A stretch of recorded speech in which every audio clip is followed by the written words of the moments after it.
Rinpoche, what an honor to be able to virtually connect with you again. I think almost about a year later, probably more, since our last conversation.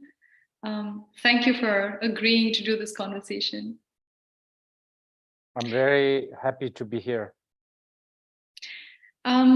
So let's begin Доброе it. утро, Like, Rinpoche. shall we Очень begin рада the здесь быть. conversation? Рада с вами опять общаться и Rinpoche отвечает. Да, я тоже очень рад.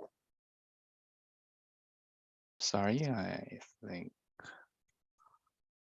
Did you ask me something? Because I keep on hearing something else. So yeah, I apologize. So please wait for a little second. 声の方で少しトラブルが起きているようです。momento. okay.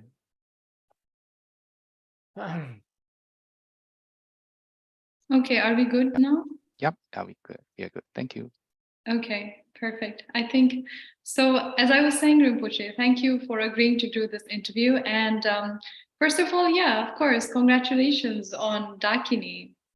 And I was, unfortunately, I'm not in Nepal, so I was very excited about watching it on the cinemas, but I could not watch. But I was reading the reviews about the movie, like everybody else. And interestingly, there were like some very good reviews. Like people were, like hailing you as the born filmmaker. And then, somebody wrote that this was a very tasteful movie and everything.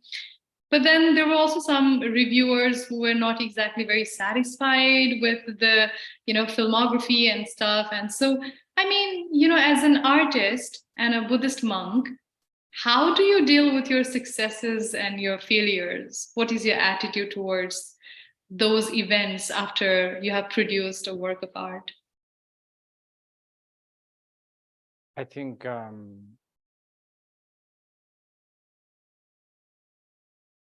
one thing I don't know whether I should use the word clever. If there's not so much of intelligence in my being, but if there is a little bit, that is not putting myself into a shoes or a space where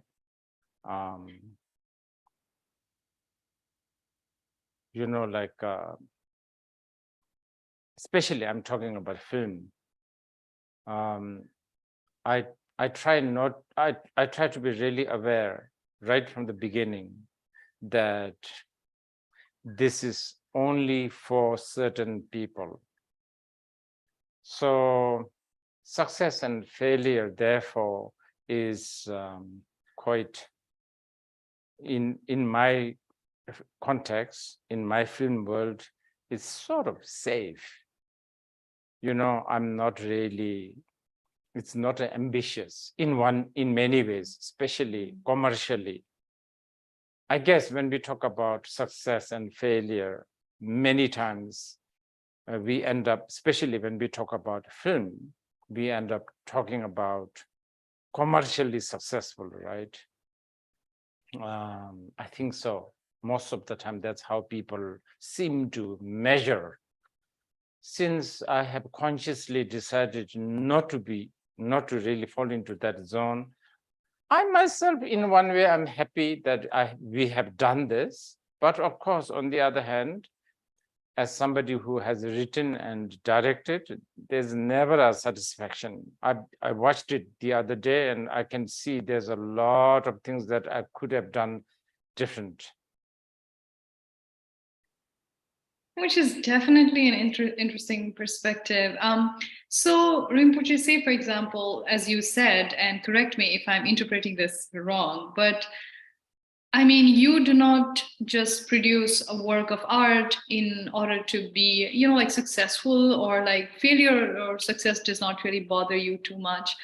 But if that doesn't matter, what is your inspiration for producing art? Why do you produce art? Like, what is the place from where it comes for you? Now, this is a big question, so it might require a little bit of a lengthy answer. I've been thinking about this. Buddhism has a lot of art in it. Actually, the very fact Buddha at times walked bare feet with a begging bowl, all that serene looking, that is an art, because art is some sort of a means to communicate well to yourself and to others. You know, well, let's use this word. In Tibetan, I think the word art is translated as jutsal. It's a kind of an interesting word because there's a connotation that there's a sense of art being a little bit of a fake and a little bit of a deception going on there. And this is, I think, quite profound because in order to tell the truth, many times you need to be a little bit fake and you need to sort of go around a bit. And especially depending on who you are talking to. If you are talking to a kid, you need to really be quite creative. You can't just, you know, shove down all the whatever we adults call truth. You have to, you know, bring toys, music, this and that. And there's a lot of that element in Buddhism. And then I have to say, my family from both sides, they are quite artistic people now looking back. And I myself, although we are never sure what art really means, but if it is based on skill of communicating, I guess I guess it is in my character. You know, I'm born in the month of June, so therefore I'm, what do they call it, Gemini, and they say that Gemini can even sell an ice cube to an Eskimo. So I guess that sort of, sort of sense of, trying to convince is in my character, and probably a bit of a hobby, bit of a something that, triggers me. Yeah, I mean, I think the saying, like a Gemini could sell an ice cube to an Eskimo is very apt for you, because as Buddha said that we're all enlightened being anyway, like there's lack of awareness. So we're all Eskimos and you're selling us ice cubes, which we already know what it is. So I think it does seem very apt. Rinpoche, like every time I talk to you, what fascinates me is, we have a certain idea about what religious people should be like, and then you start talking about things like horoscopes, like astrological signs. You say, like, since I'm a Gemini, like I do this. So you have a very multi-dimensional approach to life. You see life from so many different dimensions. And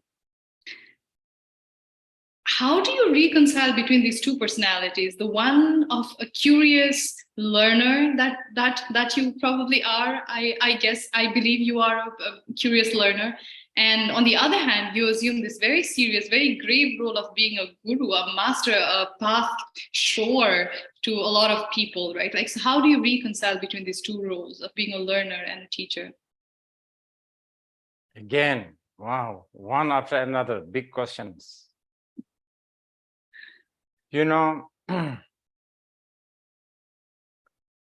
Life,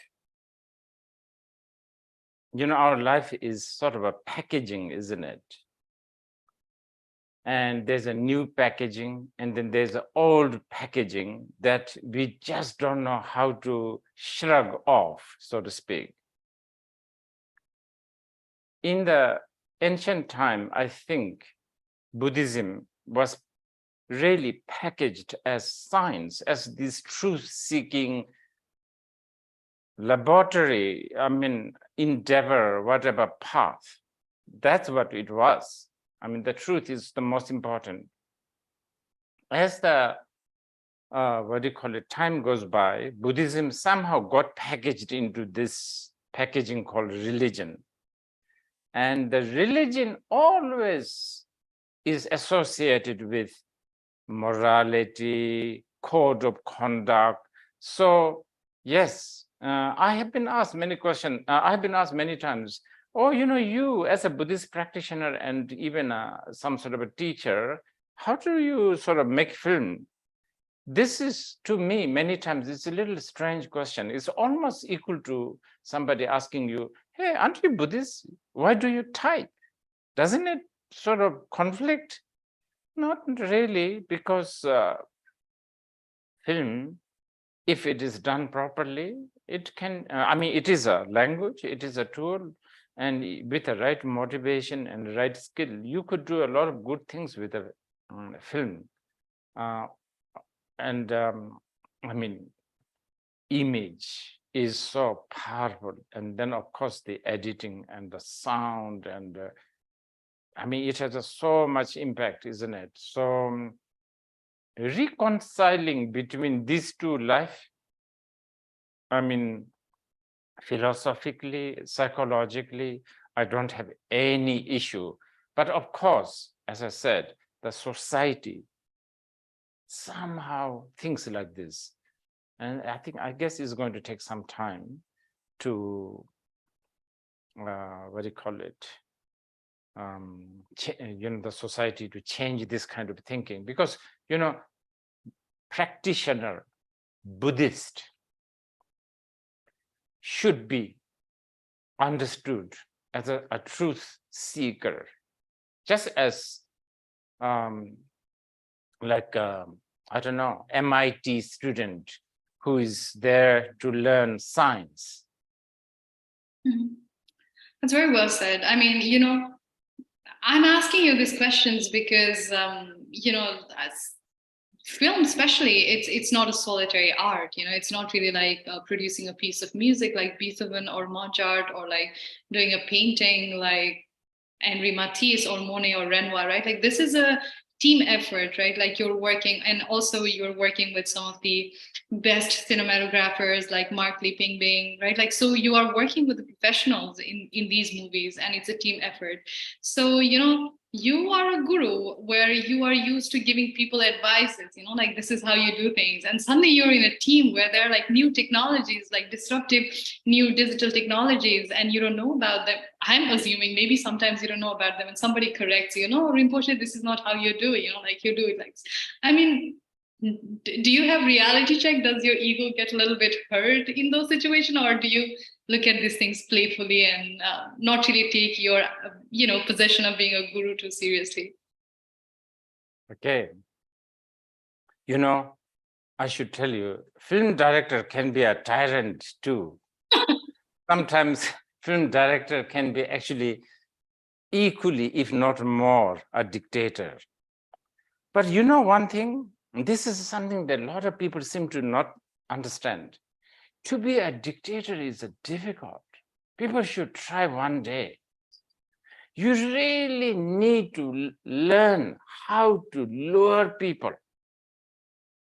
You need to sell your ideas. You can't just go on and, I guess you can try shooting gun and, terrorizing people, but in order to reach there and maintain that position, that is altogether an art, So yes, there's always a reality check. Yes, you can say the dictators sometimes do reality check with the fear and paranoia and anxiety and all of that.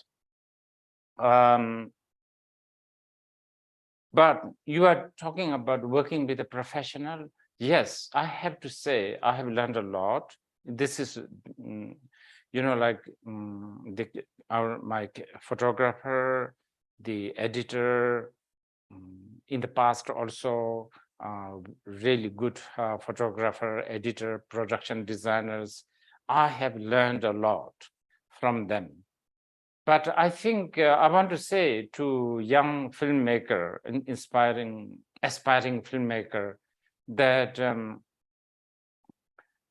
sometimes maybe it is also, I think you have to have the courage to really just do what you think is good idea, not really bog down and constrict yourself with something called professionalism. And especially because that sort of, I don't know, the feeling of in awe with so-called professionalism could maybe derail your artistic expression.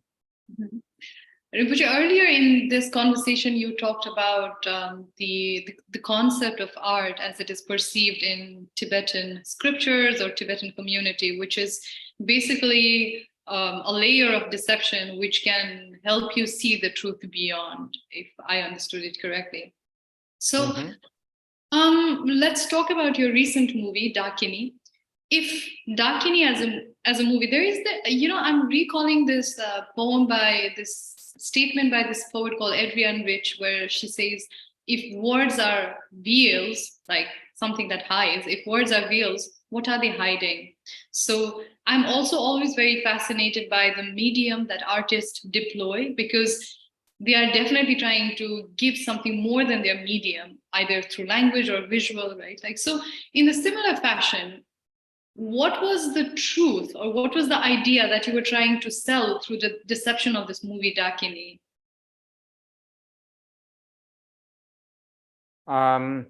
Okay, the whole phenomena of Dakini is something very related to so-called Tantric Buddhism. Well, I should say, I mean, there is the whole Indian subcontinent, and of course, Nepal. There's a, other tantric tradition. So there's that. Then, Nepal, blatantly, there's so many tantric stuff going on. And then there's also a lot of generalized sort of notion of Dakini as a deity, as a very pleasing woman, as a very, ferocious woman, as I don't know, another beyond worldly being. Well, in Tantric Buddhism, ultimately, Tantric Buddhism has a different idea about Dakini. And in the midst of all these symbolic Dakini, sometimes we lose, sort of in touch with this, what Tantra is trying to talk about.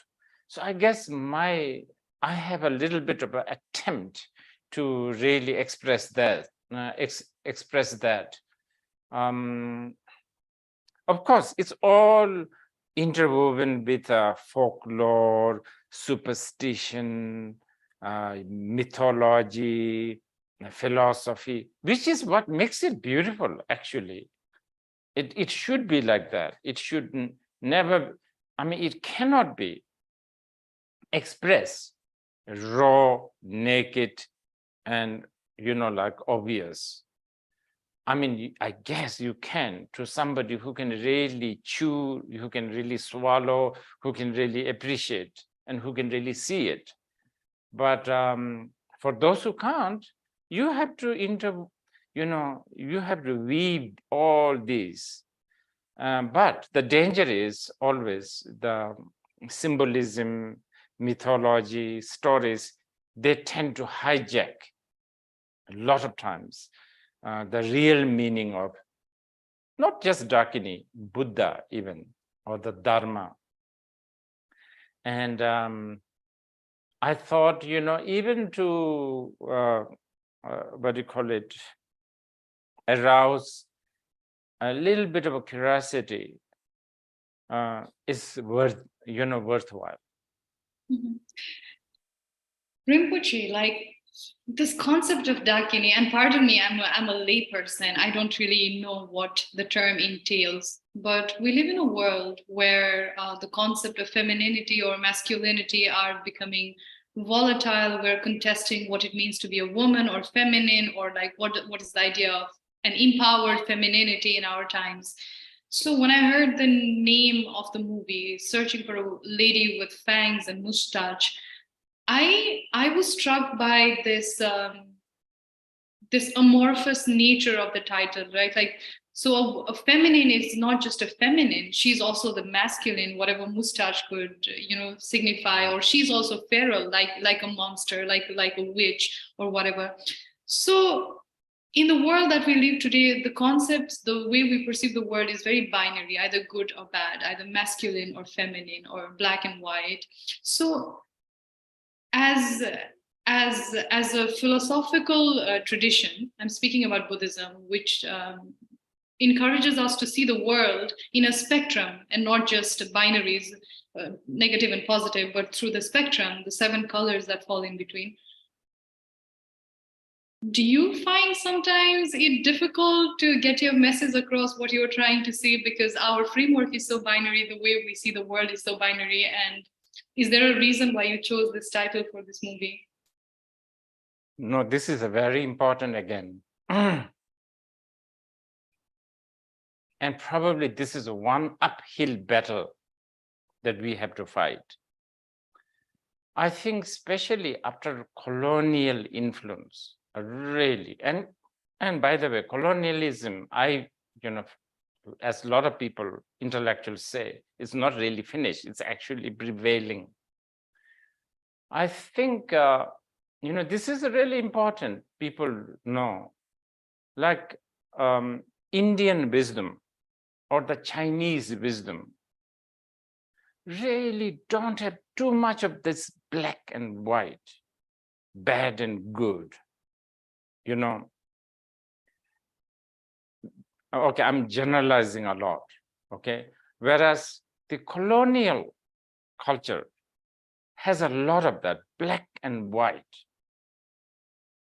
Therefore, it has an influence, like either you are with us or with them, that kind of thing. In India or in, I think, the ancient China, we don't seem to have that. I was just reading other day, a few months ago, like Confucius in China. There's this statement, it says, well, there's no point of there's no point of worrying because everything is out of control. Now, what do you think if our kids from a very young time, even if they recite this,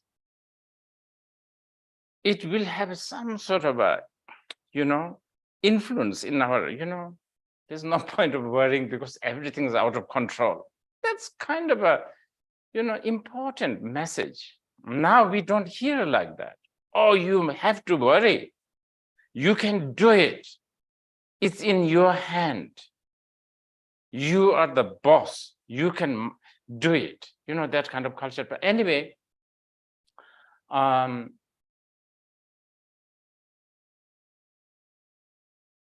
so let's use the word Dakini. In many, in some sense, actually, this is an important one. Dakini is actually a derogatory term. It's really, it's something that you use only when you are really unhappy.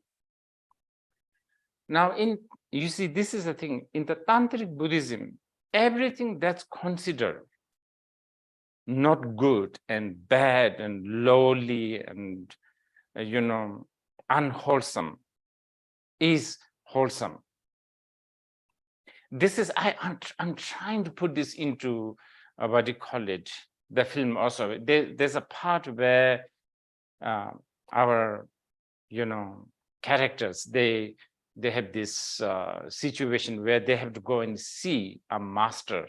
And instead of me calling the master of a tantric lineage, I used a classic term, which is the master of left-hand lineage.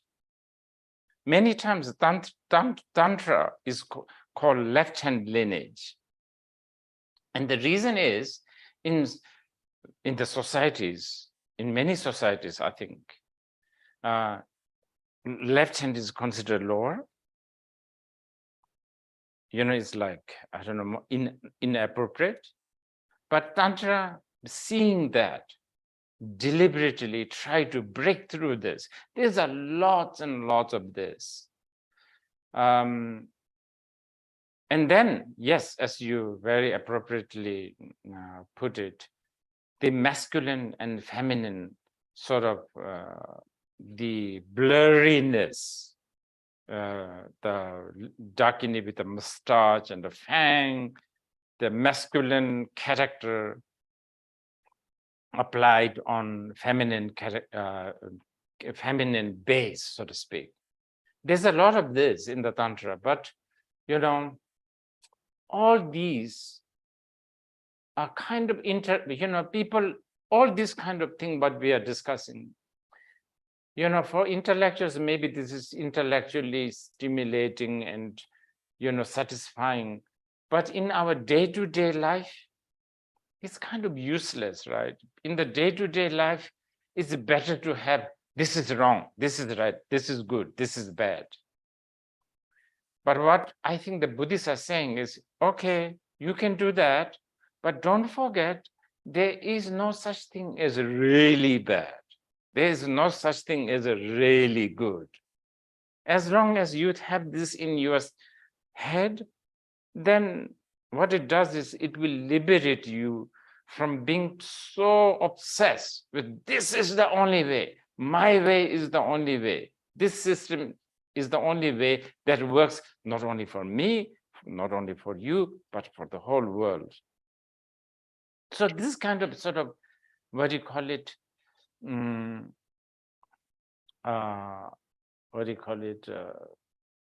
Crusade kind of mind. You understand? Like, what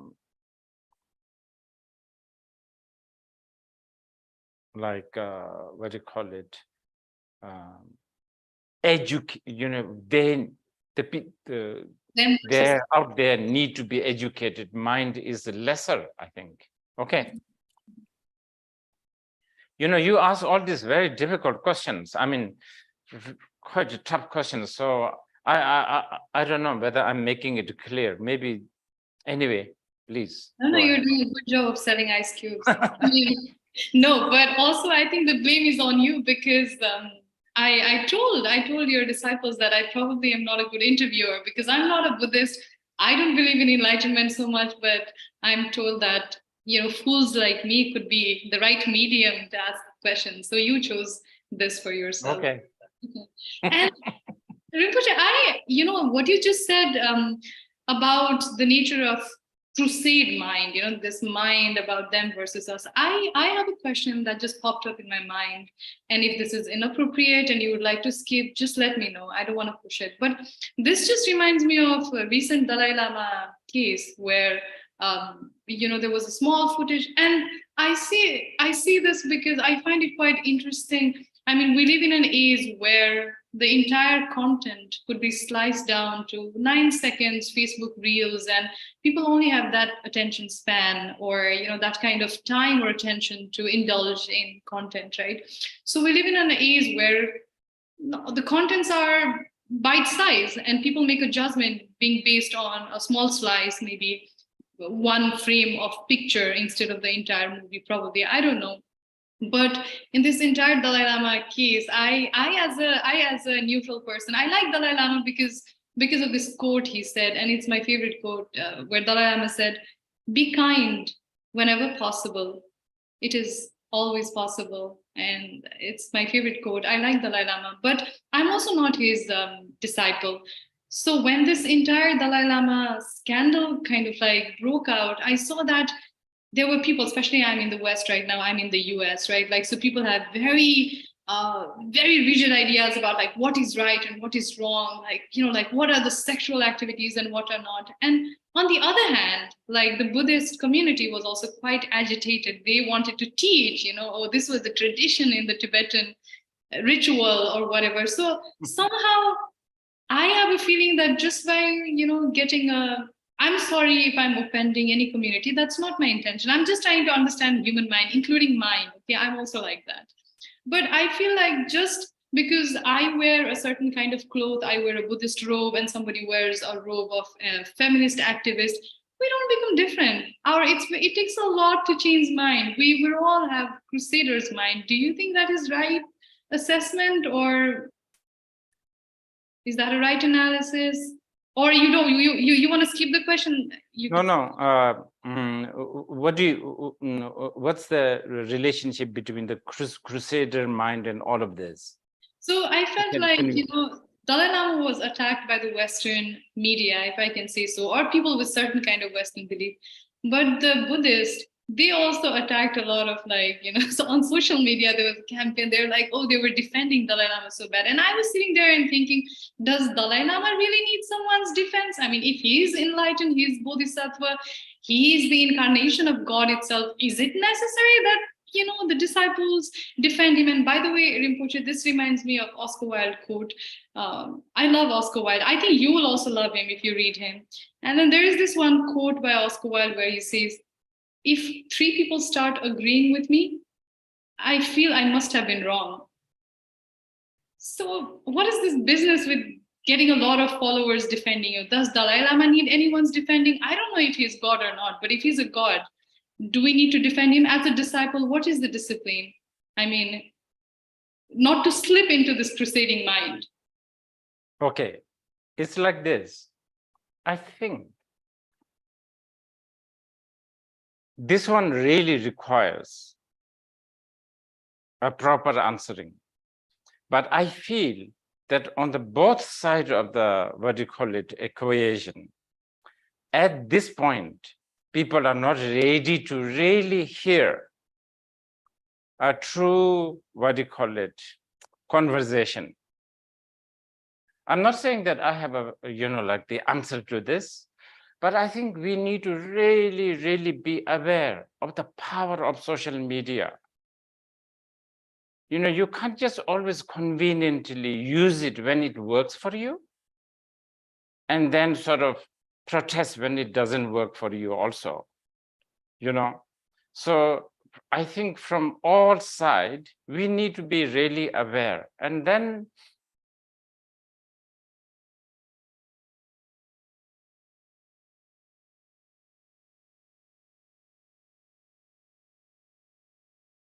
you know, I myself live in a world where I have a small following, you know, few hundreds maybe. Even within the few hundreds, the opinion varies. There are some really passionate people who are in agreement with what I do or what I say.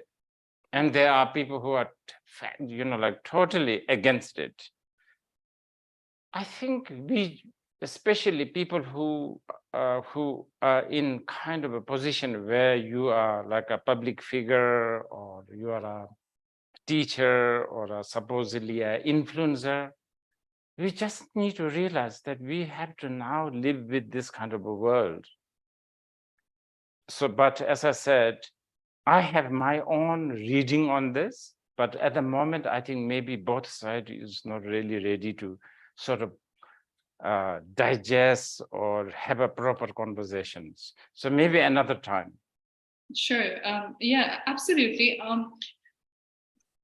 I have the, you know, I ask you this question because I went through your Facebook page, of course, speaking of social media. I mean, I went to your Facebook page and I was just scrolling through some of the things that you are sharing. So like you said, now this is social media has become a means. I mean, the gurus were the original influencers, right? Like now we have social media influencers who are selling soaps and shampoos and whatnot. But earlier, the prototype is based on gurus, right? Like who were selling a lot of things to us. So as the original influencers, how are you coping with this new medium? Like where there are like, everybody can be an influencer, you are giving this message. So maybe like, certain 100 years ago in Tibet, there was one guru, there was Potala Palace, maybe. And then, like the attention was channelized or centralized towards one point and people could, be attentive to that point. But now we have 360-degree angle where there are like 10,000 different kinds of influencers and everybody is trying to sell all kinds of things. Somebody's trying to sell excitement, somebody's trying to sell peace. Somebody's trying to sell, I don't know, whatever.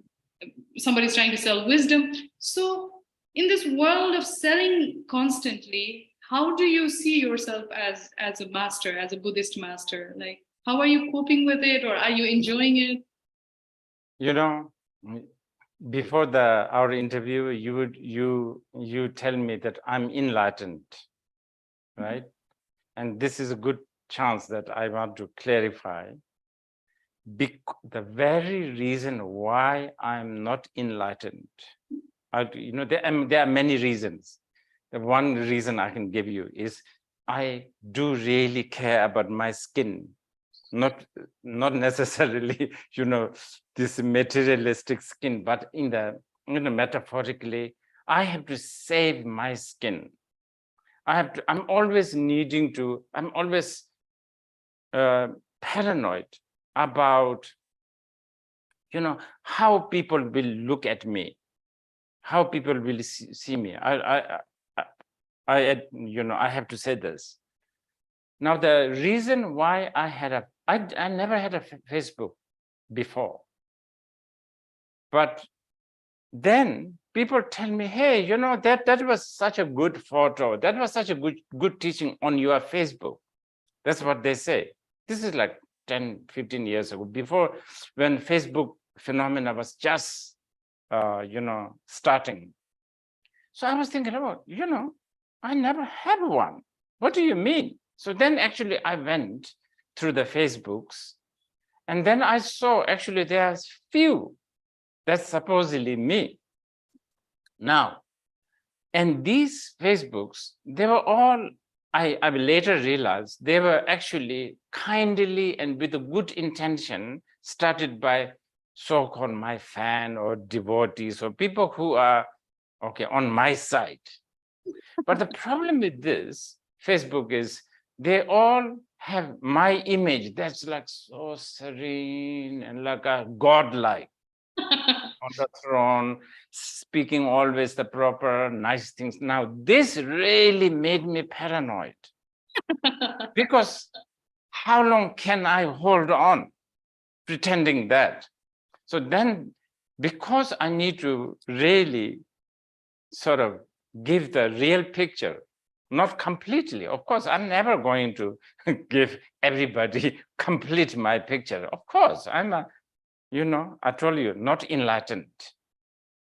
Therefore, I care about my, just image, etc., etc. But I also I don't want people to raise some found, expectations and assumptions, especially as these really good, serene, moralistic, So this is why I had my so-called my own Facebook that I actually, I'm not that diligent, but I do sometimes, and sometimes I do use it to announce, schedules or whatever, but also sometimes a disclaimer. And I guess you can say I also have this strange, addiction to, stir people a little bit, especially so-called my liberal friends. So sometimes I like to tease them a bit. Not just teasing, actually. Sometimes I mean it. A lot of things that what I've said there, I actually meant it. And yes, that's it. Well, now speaking of the entire, guru business itself, Rinpoche, I read somewhere that, you know, the medicines, the pharmaceuticals, they have to keep on revising the trade name for certain medicines because they stop working on people. You know, if you keep on selling people paracetamol for like 200, 300 a year, you know, they lose their relevance. So you'll have to give it a new name, like, I don't know, Tylenol, whatever. So, you know, people keep on thinking that, oh, there is a potency. So Buddhism is, I mean, people take pride in this fact that it's like thousands of years old. Like Buddhism is a thousands of years old of living a life certain way, like certain bodily and mental discipline to attain maybe certain kind of truth. But is that truth what Buddha sought more than 2,500 years ago? Is that truth still relevant to our life, or has it become, you know, like whenever we open some kind of organization, say for example, multinational organization, now the organization itself becomes an organism, right? Like the self-preservation becomes a primary instinct. So everybody wants to survive, whether there is relevance to that institution or not. Everybody, now there are so many people who are employed, even the US prison system, they don't want to demolish because there's so many people are, you know, attached to the whole prison system. So I'm not comparing these two institutions together, of course, but is there inherent relevance to Buddhism as a religious or spiritual institution that modern man could still benefit from, or has it become more a ritualistic, self-propagating institution? If you want to do an honest analysis. Okay, very important question. The truth that Buddha taught, especially, the truth that Buddha taught, such as the Four Noble Truths, or the three characters, or the four seals, they are basically the reality, the facts, the truth of the life phenomena, etc., etc. It's like water is wet, fire is hot. That's the truth. And I mean, it's not a question about, is it relevant for us to know that water is wet and fire is hot? I guess it is relevant because, you know, if you want to wet your throat, then you need to know that water is wet, so on and so forth, right? It's you like this. Fire into your mouth when you were thirsty. Yes. Now, how this, and so that I don't think we can ever change. I mean, that's truth. That's just truth. But how this is taught, definitely, you know, it's not a matter of we need to change. It has already changed, even from the time of the Buddha. He was already teaching to different people. He taught using different language, different analogy, and different, I don't know, it went off. Okay. Different, I don't know, phrase, language, presentation, even the way his outfit. Okay, on the most common understanding of Buddhism, he appears to be like a, you know, this ascetic, begging bowl, bare feet, all of that. But in the Tantric Buddhism, he has earrings, you know, crown, and he also his color even has changed to something bluish, so on and so forth. And not just that, in some Tantra, he appears to be a woman. So that kind of method has already changed. But, you know, the thing is, you know, we are so attached and so stuck with a certain way of thinking, and human beings, you know, what do they say?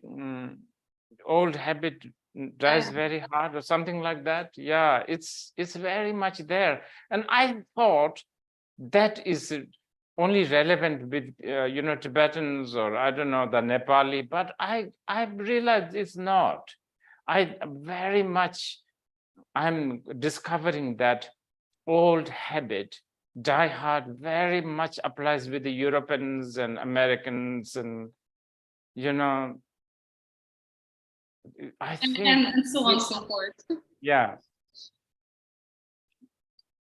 Rinpoche, so Buddha said, and I don't understand the depth of the word that I'm quoting, but Four Noble Truths, that there is suffering in the world.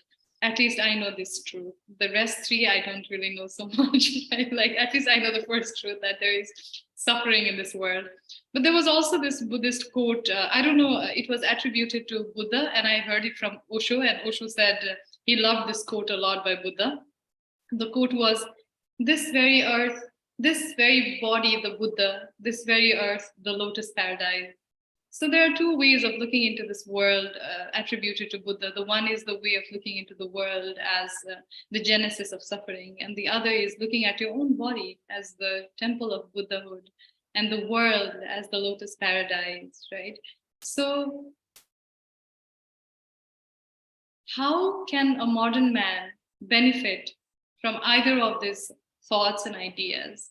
And how can they diminish suffering in their life or see that vision of this world as the lotus paradise? How can we access that lotus paradise and the Buddha within ourselves for a modern man? Okay. Now, we need to be kind of careful here about language. Actually, the word suffering, and more I realize is not the appropriate word for word dukkha. Because the suffering sounds like pain and, the misery and really, like down. The word dukkha is not necessarily like that. Rinpoche, your voice is fluctuating. Oh, I was just saying that we have to be kind of careful with the language, because the word suffering is very painful, negative, you understand? Like down, I don't know, pain, misery, so on and so forth. But the word dukkha is not necessarily like that. In fact, okay, but the word dukkha at best can be translated as something like, if I try my best, something like that nothing can satisfy you 100%. That's kind of important, So I think that when we present, when Buddhists present, the truth of suffering, we need to be really careful. We need to explain this a little bit. Because from the Buddhist point of view, of course, headache is the suffering, of course. But having a nice ice cream and having that joy is also dukkha. Because it has consequences, especially if you are supposed to watch diet, whatever, sugar or whatever, stuff like that, right? So basically, nothing can satisfy you 100%. And that is quite a profound truth, that if modern people realize nothing can satisfy you 100%, I am very sure it will influence the way we shop, way we travel, way we put our target in our life. It's a very important. That sounds like, yeah, I feel good just listening to you explain that. It just definitely transmits that energy. And besides Rinpoche, I don't really know how long our conversation is supposed to be. So anybody in the technical team, if you could give me a heads up, I would take that to note. Otherwise, I can just go on. I have several questions. So please just let me know what is the time frame. Rinpoche, when you talk about, say, what does Buddhism do to you? Like, what is the gift of Buddhism to an atheist like me? Like, not an atheist. I'm not so sure. Also, maybe an agnostic like me. And what is it that Buddhism gives? Or it, yeah. Very good question. It sounds really pathetic, but I watched this movie called Blade Runner. Ridley Scott. Yeah. It's brilliant. Mhm. And then there's a second sequel. You know, there's a sequel. I haven't watched the sequel. Yeah, it's Yeah. both good. Actually, both are really good. But anyway, you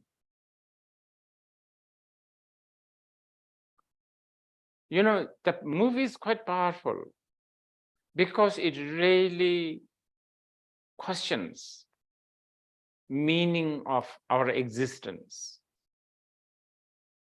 or if you like the word purpose. Am I just like an espresso machine? And then that's it.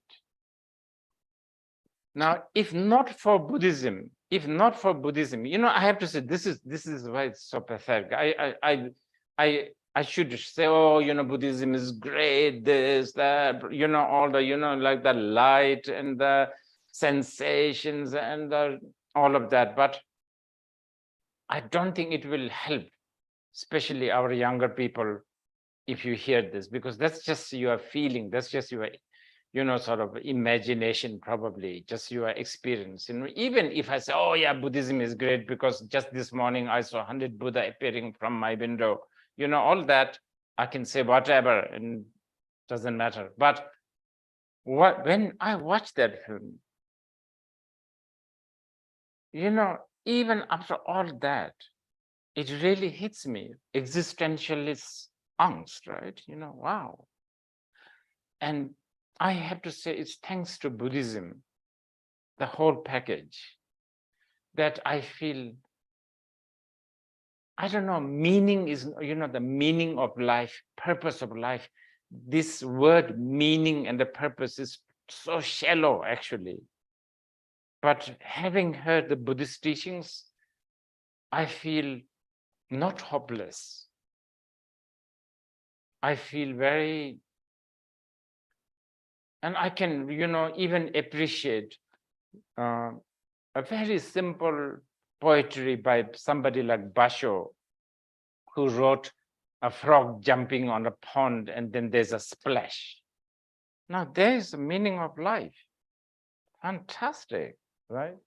So, but not just on that level. That's, I think, in a very shallow level, I would say. But you know, time, beginning, end, all this just a concept. And sometimes we are so, our hope and our fear is very much triggered by some strange concept. And all this information, I got it from Buddhism. So if you ask me, am I like fearless about death? No, of course. I would still like to have, I have plans, you know, I still want my plans to be fulfilled, or when I reach these plans. But that bombardment of information about time and space and how they are relative and how they are just an illusion, I think it really has made me not feel hopeless. And I think that's important. Absolutely. And besides, for those of our friends who are probably listening to this, if you have any questions, you could probably post it in the chat box, and I could try to relay your question. But having said that, Rinpoche, have you watched this Netflix show called Beef? No, I'm actually watching Harry and Meghan. Oh, and how are you liking it? Of course, it's really painful to watch, just because it's not really, you know, story-wise or stimulating, you know, it's not really, but I'm watching it because for some other purpose. I'm watching it, how even British and American, how they have conflict. And that is such an interesting subject for me. If British people feel that they are now being colonized by American values, the British should really feel sympathetic to the whole world, right? So that's what I'm, this is why I'm diligently watching this Harry and Meghan thing. Rinpoche, I think you will really enjoy this show, Beef. How do you spell it? It's Beef, B-E-E-F, Beef. Oh, okay. Yeah, because I feel like, what you just talked about, right? Like, what is the inherent truth of the world is that there is nothing in this world that could satisfy you. So this insatiable nature of desire, and can anybody really reach to the point where they can call themselves happy or not? So this show kind of like deals with that idea, but in a very crude American way. And it begins from a road race and a small like social media reel.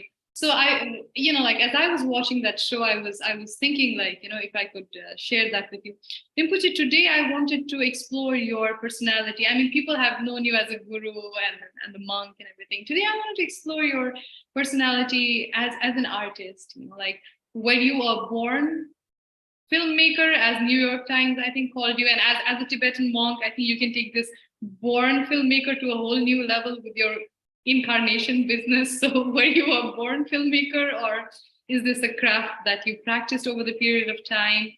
How did the journey as a cinema maker start for you?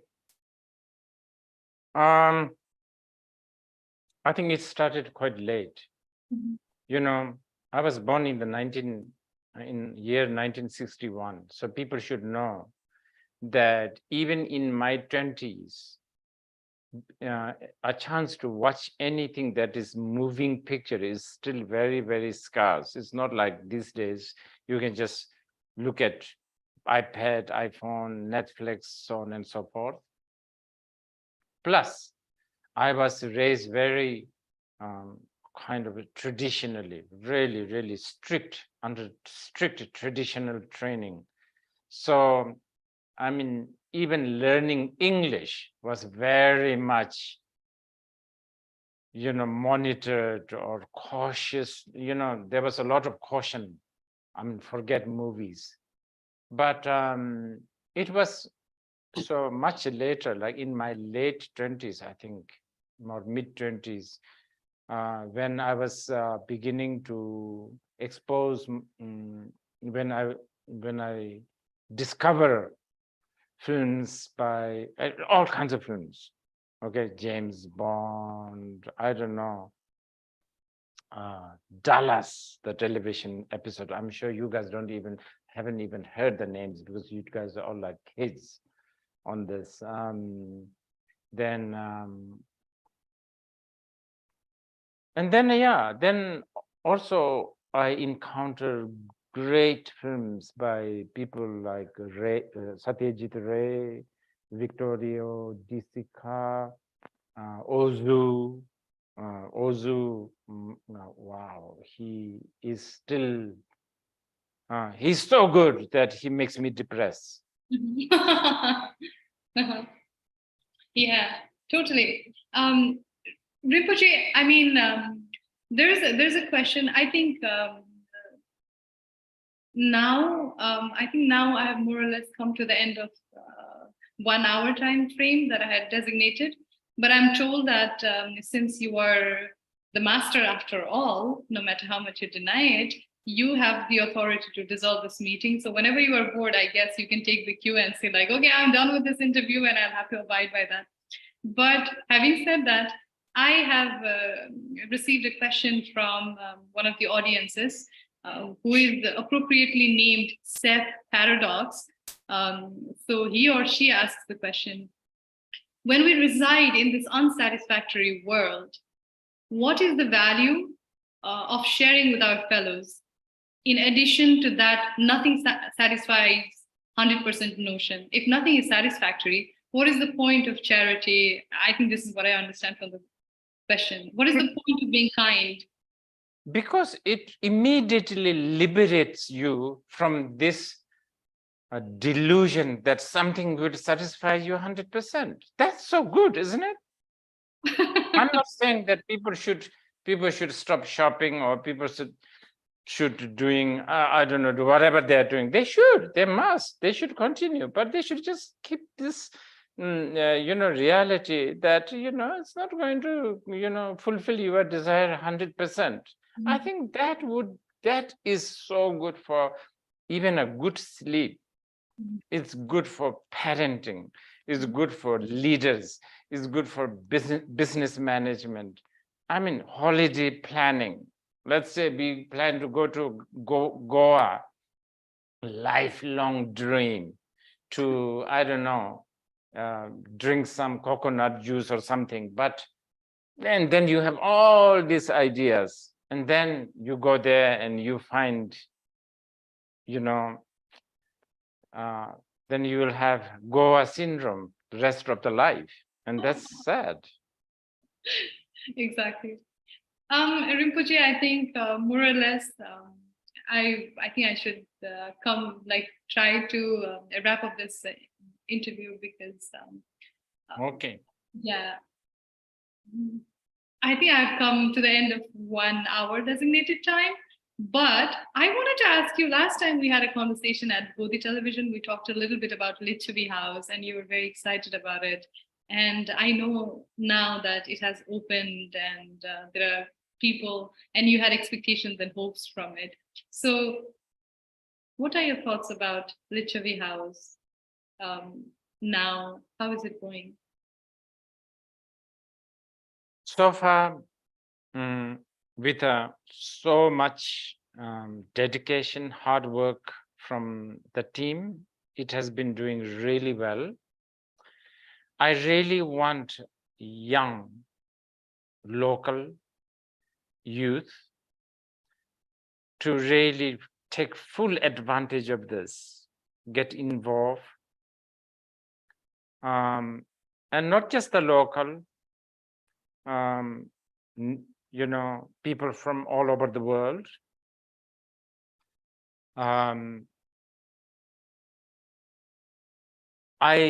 My personal hope is that we will uphold and appreciate the truth that Buddha taught, but we will do it through hopefully different means, expressing art, music, whatever. So I really want to, appeal young people from all over the world to really please get involved. Rinpoche, have I missed anything that, of course I've missed a lot. I mean, here literally and metaphorically, but have I missed anything significant here that you think needs to be addressed in this meeting? I think you have asked so many questions, and some of these questions really required long conversations, and I'm sure we will have a chance to meet again. So I think. But Rinpoche, if you're here in California, I'm here in California. I'm in the Silicon Valley right now, and I was trying to connect with meditation communities. Not that because I want to be a Buddhist. I still don't want to be a Buddhist. But like how the world is, it's quite crazy. So every once in a while, you need some kind of calmness. So I was trying to look for the communities. And if you're here, or if you have centers around this place, I would be willing to join. Okay. So this is also a shout out to people in California, if there are people around. And we can continue our conversations. Absolutely. Okay. Okay, Rinpoche, last question. What makes you happy these days?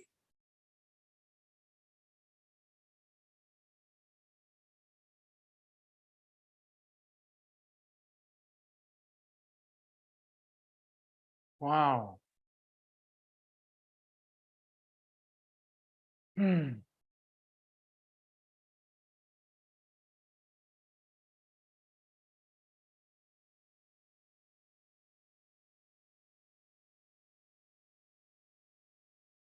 I think lots of small things.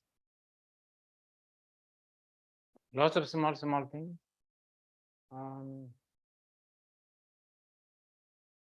Like in Nepal.